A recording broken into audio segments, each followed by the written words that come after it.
ಕರ್ನಾಟಕ ವಾರ್ಗೆ ತಮಗೆ ಸ್ವಾಗತ ಮಾಡುತ್ತಾ, ಇಂದು ನಾವು ಕೇಂದ್ರ ಸಚಿವರಾದ ಹಾಗೂ ರಾಜಕೀಯ ಮುತ್ಸದ್ದಿ ವಿಜಾಪುರ ಜಿಲ್ಲೆಗೆ 2 ಬಾರಿ MP ಆದ ಸಂಸದರಾದ ರಮೇಶ್ ಜಿಗಜಿಣಗಿಯವರ ಜೊತೆ ನಾವು ಇದು ಸಂದರ್ಶನ ಮಾಡ್ತೀವಿ. ಹಲವಾರು ಪ್ರಶ್ನೆಗಳು ಅವರಿಗೆ ಕೇಳಿ ಅವರಿಂದ ಉತ್ತರ ಇವತ್ತು ಬಯಸ್ತಾ ಇದ್ದೀವಿ. ಜಿಗಜಿಣಗಿ ಸಾಹೇಬರೇ, ತಮಗೆ ಸ್ವಾಗತ ಮಾಡುತ್ತಾ.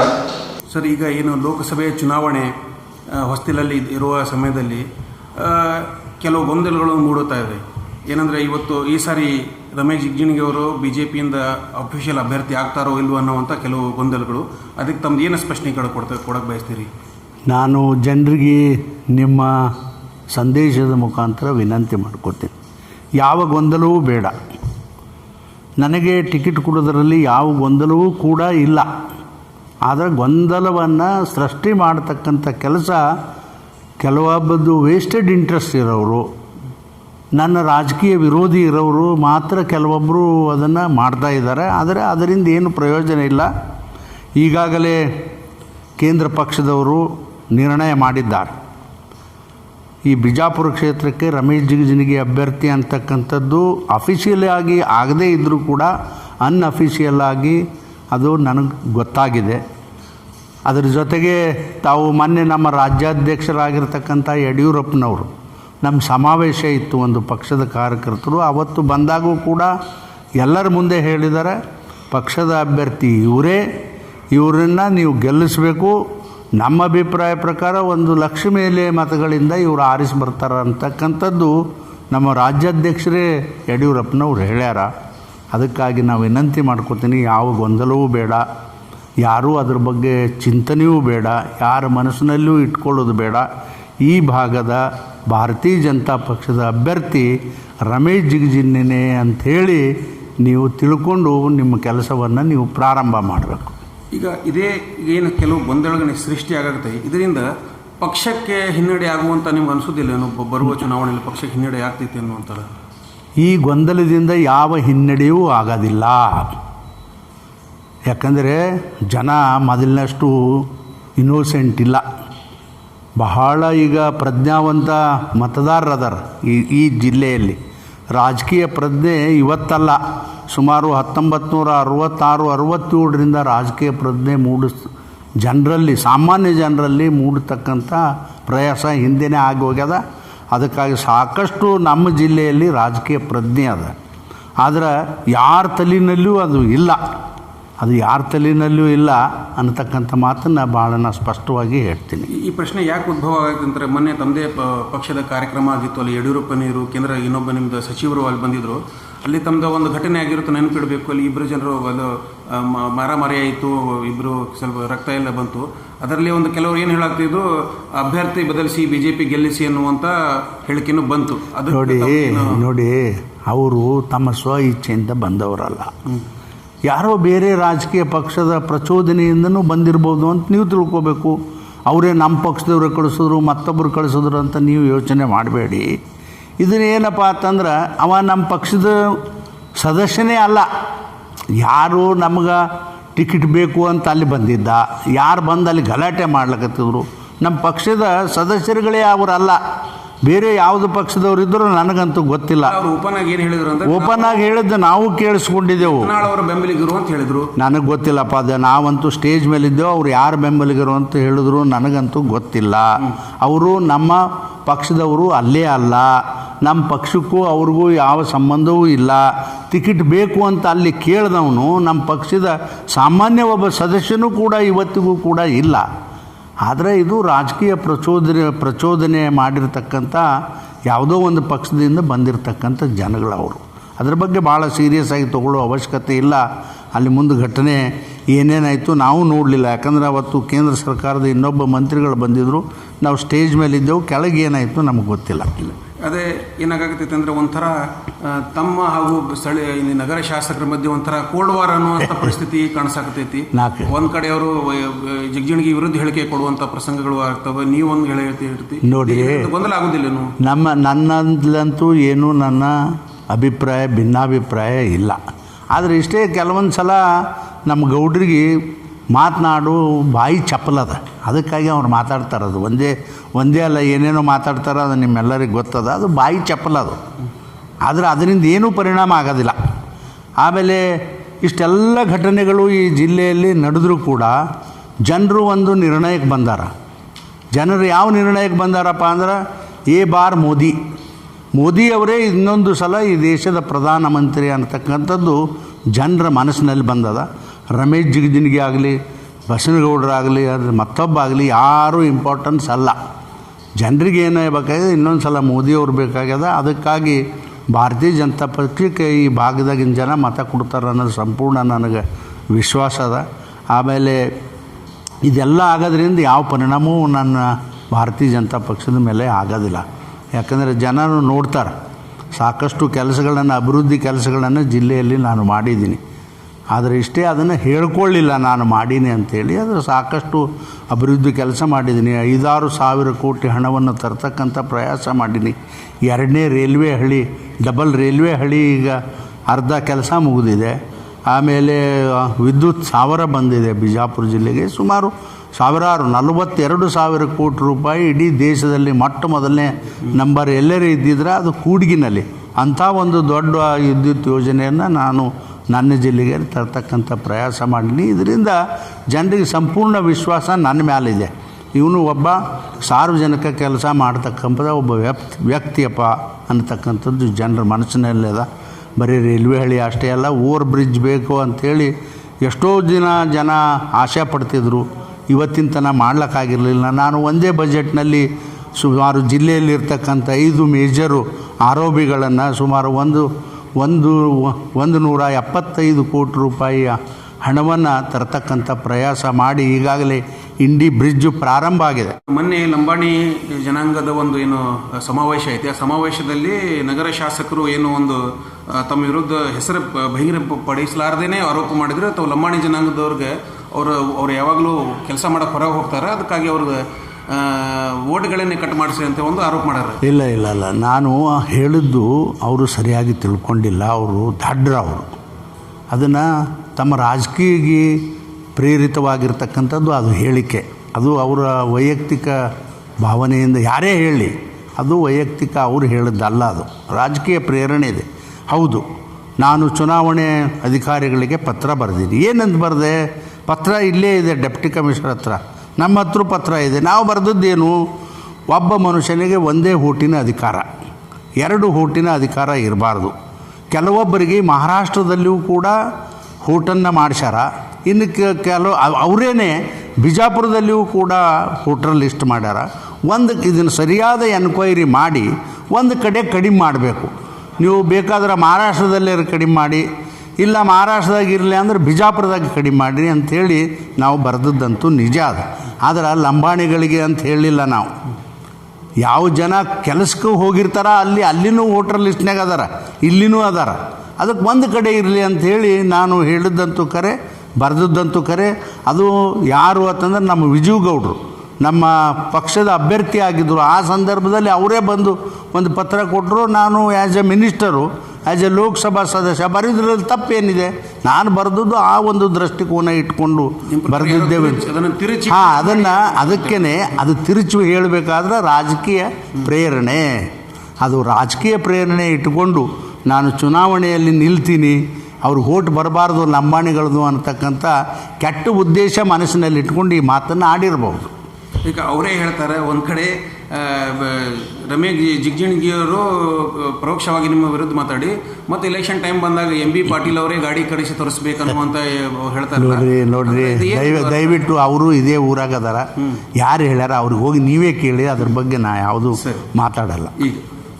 ಈಗ ಮೊನ್ನೆ ಕಾಂಗ್ರೆಸ್ ಸಮಾವೇಶ ಏನಕ್ಕೆ ಆಯಿತು, ಅದರಲ್ಲಿ ಸಿದ್ದರಾಮಯ್ಯ ಅವರು ಬಂದು ಒಂದು ತಮ್ಗೆ ಏನು ಆರೋಪ ಮಾಡಿದ್ರು, ಬಿಜಾಪುರ ಜಿಲ್ಲೆಗೆ ರಮೇಶ್ ಜಿಗಜಿಣಗಿ ಕೊಡುಗೆ ಏನಿಲ್ಲ, ಬರೀ ಮಾಮ ಕಾಕ ಬಾಬಾ ಬಿಟ್ಟು ಬೇರೆ ಏನೂ ಹೇಳಿಲ್ಲ ಅನ್ನುವಂಥ. ಅದಕ್ಕೆ ನೀವು ಇದು ಆಗಬೇಡ್ರಿ ಸರ್, ಮರಳಾಗಬೇಡ್ರಿ, ಜಿಗಜಿಣಗಿಯವ್ರಿಗೆ ಓಟ್ ಕೊಡಬೇಡ್ರಿ ಅನ್ನುವಂಥ ಒಂದು ಮಾತು ಹೇಳ್ಯಾರ. ತಮ್ಮದು ಏನು ಅಭಿಪ್ರಾಯ?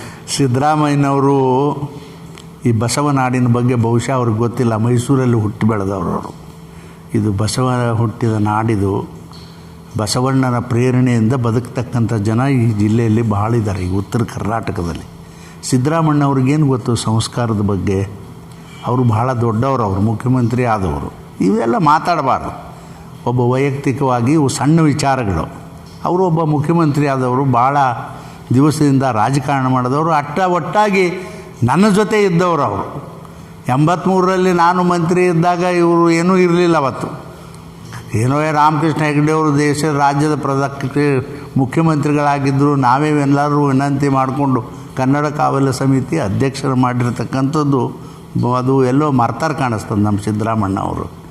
ಆದರೆ ಇರಲಿ, ಅದು ಪಾಪ ಅವನು ಒಳ್ಳೆತನ, ಅವನ ಸಮಾಜ, ಅವನು ಮುಖ್ಯಮಂತ್ರಿ ಆದದಕ್ಕೆ ನಂದೇನು ಹಿಂದಿನ ಮುಖ್ಯಮಂತ್ರಿ ಆದದ್ದು ನನ್ನ ಹೊಟ್ಟೆ ಕಿಚ್ಚೇನಿಲ್ಲ, ನನ್ನ ಸ್ನೇಹಿತರವರು. ಆದರೆ ಈ ಕಾಕ ಬಾಬಾ ಅಣ್ಣ ಅನ್ನೋದು ಅದು ಎಲ್ಲರಿಗೆ ಅದು ಯಾರೂ ಕಲಿಸಿರ್ತಕ್ಕಂಥ ವಿಚಾರ ಅಲ್ಲ. ಇದು ಒಂದು ಮನೆತನದ ಸಂಸ್ಕಾರ. ನನ್ನ ತಾಯಿ ನನಗೆ ಸಂಸ್ಕಾರ ಕೊಟ್ಟಳು, ಇಂಥ ಒಂದು ಒಳ್ಳೆಯ ಸಂಸ್ಕಾರ ಕೊಟ್ಟಳು. ಬಸವಣ್ಣವ್ರ ನಡತೆ ಅದನ್ನೆಲ್ಲ ಭಾಳ ಚೆನ್ನಾಗಿ ತಿಳ್ಕೊಂಡಿದ್ದೀನಿ ನಾನು. ಬಸವಣ್ಣವರು ನಮ್ಮ ಜಗಲಿ ಮೇಲಿನ ದೇವರಿದ್ದಂಗೆ. ಅದಕ್ಕಾಗಿ ಬಸವಣ್ಣವ್ರು ಹೇಳಿದ್ದೇನು, ನನಗಿಂತ ಕಿರಿಯರಿಲ್ಲ, ಶಿವಭಕ್ತರಿಗಿಂತ ಹಿರಿಯರಿಲ್ಲ ಅಂತ ಹೇಳಿಲ್ವಾ? ಅದಕ್ಕಾಗಿ ಆ ಒಂದು ದೆಸೆಯಲ್ಲಿ ನಾನು ಎಲ್ಲರಿಗಿಂತ ಸಣ್ಣವನೇ. ನಾನು ಎಷ್ಟೇ ದೇಶದಲ್ಲಿ ಇವತ್ತು ಮಂತ್ರಿ ಆಗಿರ್ಬೋದು, ಆದರೂ ಒಬ್ಬ ಕಾರ್ಯಕರ್ತನಿಗಿಂತಲೂ ಸಣ್ಣವ ಅನ್ನತಕ್ಕಂಥ ಭಾವನೆ ನನ್ನ ಮನಸ್ಸಿನಲ್ಲಿದೆ. ಆದರೆ ಇದು ಒಂದು ಸಂಸ್ಕಾರ, ಇದು ಒಂದು ಸಂಸ್ಕೃತಿಯ ಹಿನ್ನೆಲೆ ಇದು. ಅದಕ್ಕೆ ನಾನಂತೂ ಎಷ್ಟೇ ದೊಡ್ಡ ಅಧಿಕಾರಿ ಆದರೂ ಕೂಡ ಈ ಬಸವಣ್ಣವ್ರ ಪ್ರಭಾವ ನನ್ನ ಜೀವನದಲ್ಲಿ ನಾನು ಮರೆಯೋದಿಲ್ಲ. ಯಾಕಂದರೆ ಬಸವಣ್ಣವರು ಅದು ಎಸ್ಪೆಷಲಿ ದಲಿತರಿಗೆ, ನಮ್ಮ ಬಾಬಾ ಸಾಹೇಬ್ ಅಂಬೇಡ್ಕರ್ ಅವರಾಗಲಿ, ಜಗಜೀವನ್ ರಾಮರಾಗಲಿ, ಅವರು ನಮ್ಮ ಮನೆ ದೇವರು ಅಲ್ಲ. ನಮ್ಮ ಮನೆ ದೇವರು ಯಾರು ಅಂದರೆ ಬಸವಣ್ಣವರು. 12ನೇ ಶತಮಾನದಲ್ಲಿ ಸಮಾಜದ ವಿರುದ್ಧ ದಲಿತರ ಸಲುವಾಗಿ ಹೋರಾಟ ಮಾಡಿರ್ತಕ್ಕಂಥ ವ್ಯಕ್ತಿ ಸಮಾಜದಲ್ಲಿ ಬಸವಣ್ಣವರು.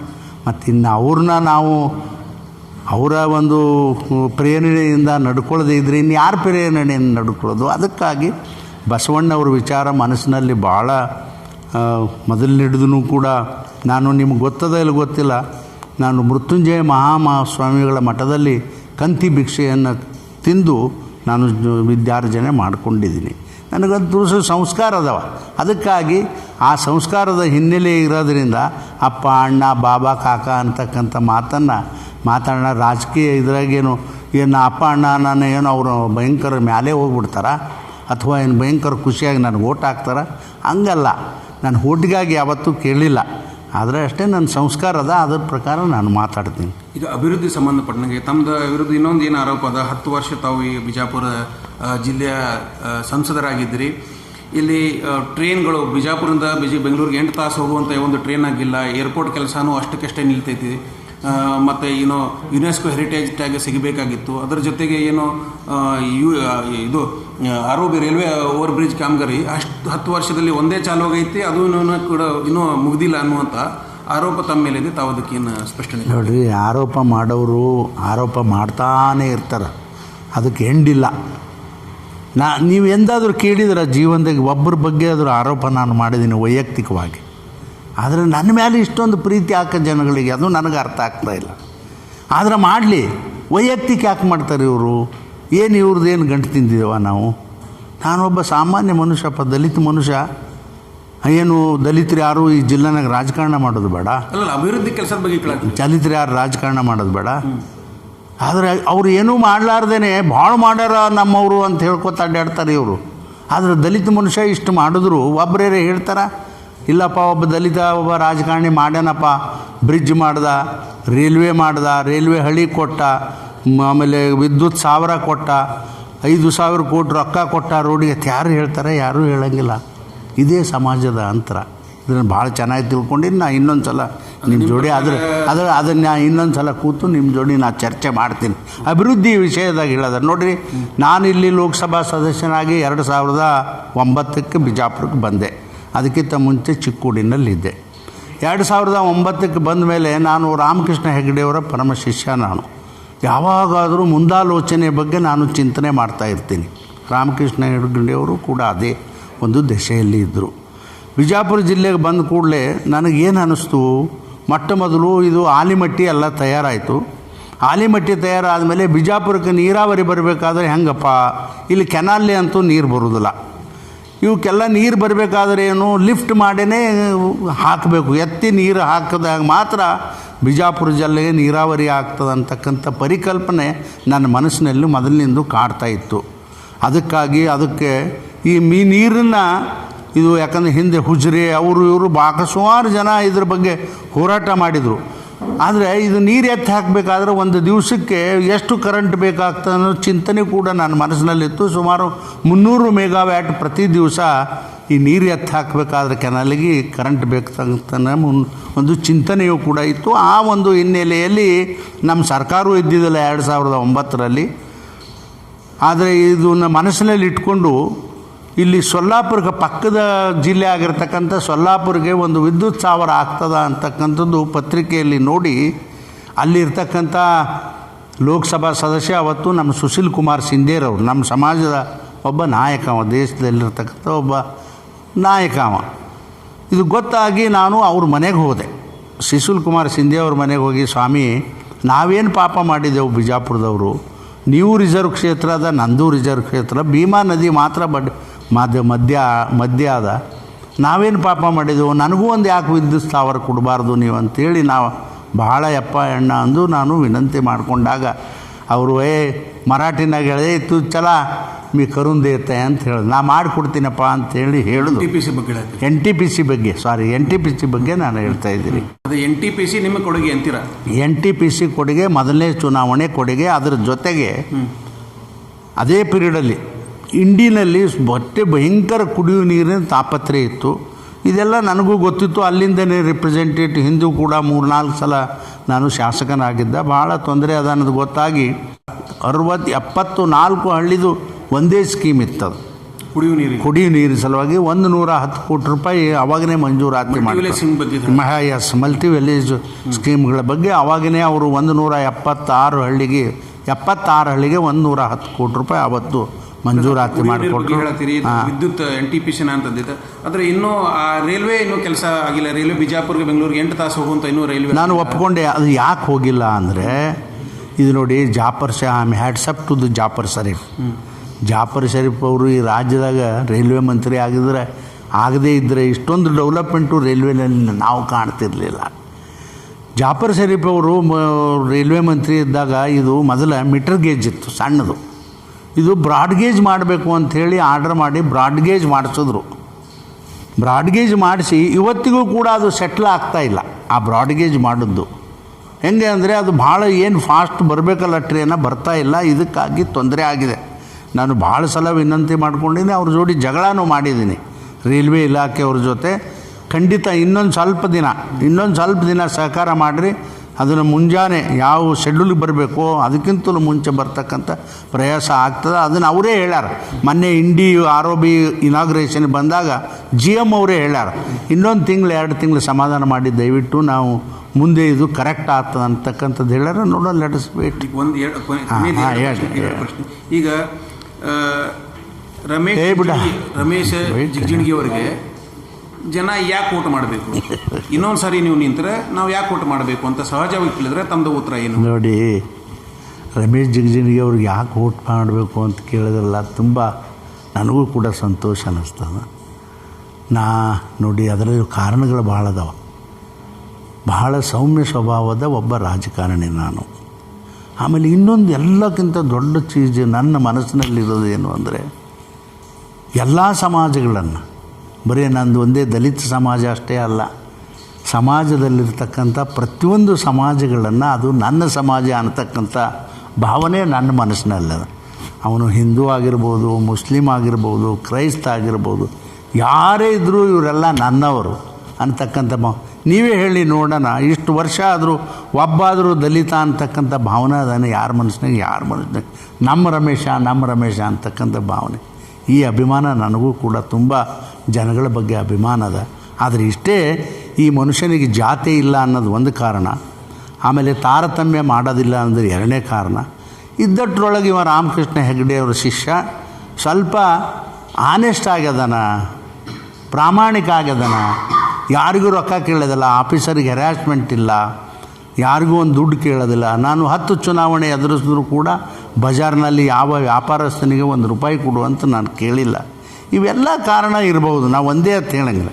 ಇವೆಲ್ಲ ಕಾರಣವನ್ನು ಅಕ್ಯುಮುಲೇಟ್ ಮಾಡಿ ಅವರು ನೋಡೋ ದೃಷ್ಟಿಕೋನ ಹೆಂಗಿರ್ತದೆ ಅಂದ್ರೆ, ಇಲ್ಲಪ್ಪ ಎಲ್ಲರಿಗಿಂತ ಇವ ಚೊಲೋ, ಇವನು ಒಳ್ಳೆಯವದಾನ, ಅದು ಭಾವನೆ ಇರ್ಬೋದು ಜನರಿಗೆ. ಅದಕ್ಕಾಗಿ ಆ ಜನ ನನಗೆ ಓಟ್ ಹಾಕ್ತಾರೆ. ನೋಡಿ, ಚಿಕ್ಕೋಡಿನಲ್ಲಿ ಬರೀ ಒಂದೇ ಪಕ್ಷ ಅಲ್ಲ, 3 ಪಕ್ಷಗಳಿಗೆ ನಾನು ನಿಂತರು, 3 ಪಕ್ಷದಾಗ ನನ್ನನ್ನು ಗೆಲ್ಲಿಸಿದ್ರು ಜನ ಅಲ್ಲಿ ಚಿಕ್ಕೋಡಿನಲ್ಲಿ. ಕಾರಣ ಏನಂದ್ರೆ ಎಲ್ಲರನ್ನ ಒಂದೇ ದೃಷ್ಟಿಕೋನ ಇಟ್ಕೊಂಡು ನಾನು ಹೊರಟೆ. ಅಲ್ಲ, ಈ ಸಾರಿ ರಮೇಶ್ ಜಿಗಜಿಣಗಿ ಅವರು ಹ್ಯಾಟ್ರಿಕ್ ಮಾಡ್ತಾರೋ? 100ಕ್ಕೆ 100 ಮಾಡಿಸ್ತಾರೆ. ರಮೇಶ್ ಜಿಗಜಿಣಗಿ ಅವ್ರು ಮಾಡೋದಿಲ್ಲ, ಜನ ಮಾಡಿಸ್ತಾರೆ. ಜನರಿಗೆ ಭಾವನಾ ನೋಡಿರಿ, ಪ್ರತಿ ಸಲ ಚುನಾವಣೆ ಕೊನೆಯ ಹಂತದಲ್ಲಿ ಜನ ನಿರ್ಣಯ ಮಾಡ್ತಿದ್ರು ಯಾರಿಗೆ ಓಟ್ ಹಾಕಬೇಕು ಅನ್ನೋದು. ಈ ಸಲ ಹಂಗಲ್ಲ. ಈ ಸಲ ಹೆಂಗಂದ್ರೆ ಇವತ್ತು ತೀರ್ಮಾನ ಮಾಡಿಬಿಟ್ಟಾರ, ಭಾರತೀಯ ಜನತಾ ಪಕ್ಷಕ್ಕೇ ಮತ ಕೊಡಬೇಕು ಅನ್ನೋದು ಜನ ತೀರ್ಮಾನ ಇವತ್ತೇ ಮಾಡಿಬಿಟ್ಟಾರ. ಅಂದರೆ ಇನ್ನೂ ಇಲೆಕ್ಷನ್ ಮುಂದದ, ಈಗೇ ನಮಗದು ಅದ್ರ ಪ್ರಭಾವ ಗೊತ್ತಾಗ್ಲಾಗತ್ತೆ ನಮಗೆ, ಜನ ನಮ್ಮ ಪಾರ್ಟಿಗೆ ಓಟ್ ಮಾಡ್ತಾರೆ ಅನ್ನೋದು. ಈಗ ಒಂದು ಕೊನೆಯ ಪ್ರಶ್ನೆ ಸಾಹೇಬ್ರೆ, ಈಗ ತಾವು ಏನು ಹೇಳತ್ತೀರ, ನಾನು ಹ್ಯಾಟ್ರಿಕ್ ಬಾರಿಸ್ತೀನಿ, 3ನೇ ಸಾರಿ ಕೂಡ ನಾ ಬಾರಿಸ್ತಿಲ್ಲ, ಅಲ್ಲ ಜನ 3ನೇ ಸಾರಿನೂ ಚಾನ್ಸ್ ಕೊಡ್ತಾರೆ, MP ಆಗ್ತೀರ ಅನ್ನುವಂಥ ತಾವು ವಿಶ್ವಾಸನ ವ್ಯಕ್ತಪಡಿಸ್ತಾ ಇರ್ತೀರಿ. ಈಗ ನೆಕ್ಸ್ಟ್ ಟೈಮ್ ಸಪೋಸ್ ನೀವೇ ಇನ್ನೂ 5 ವರ್ಷಕ್ಕೆ ಸಂಸದರಾಗದೆ, ನಿಮ್ಮ ಪ್ರಕಾರ ಯಾವ ಕೆಲಸ ಇನ್ನೂ ಬಾಕಿ ಇದೆ ಮುಂದಿನ 5 ವರ್ಷದಲ್ಲಿ? ಖಂಡಿತವಾಗಿ ನೋಡಿರಿ, ಫಸ್ಟ್ ಮಾಡೋದು ಏರ್ಪೋರ್ಟ್ ಕೆಲಸ ಮಾಡಿಸ್ಕೊಡಿಸ್ತೀನಿ. ಫಸ್ಟ್ ಕೆಲಸ ಅದು ಬಿಟ್ಟು ಮುಂದೆ ಏನು ಬರ್ತದೋ ಸಾರ್ವಜನಿಕ ಕೆಲಸ ಎಲ್ಲದಕ್ಕೂ ಕೂಡ ನನ್ನ ಶಕ್ತಿ ಮೀರಿ ನಾ ಪ್ರಯತ್ನ ಮಾಡಿ ಮಾಡಿಸ್ತೀನಿ ಮುಂದಿನ ದಿನಮಾನ. ಪ್ರಯಾರಿಟಿ ಅಂದರೆ ಕರ್ನಾಟಕ ವಾರ್ಗೆ ರಮೇಶ್ ಜಿಗಜಿಣಗಿ ಅವರು ತಾವು ನಮಗೆ ಸಂದರ್ಶನ ಕೊಟ್ಟಿದ್ದೆ, ತಮಗೆ ಧನ್ಯವಾದಗಳು.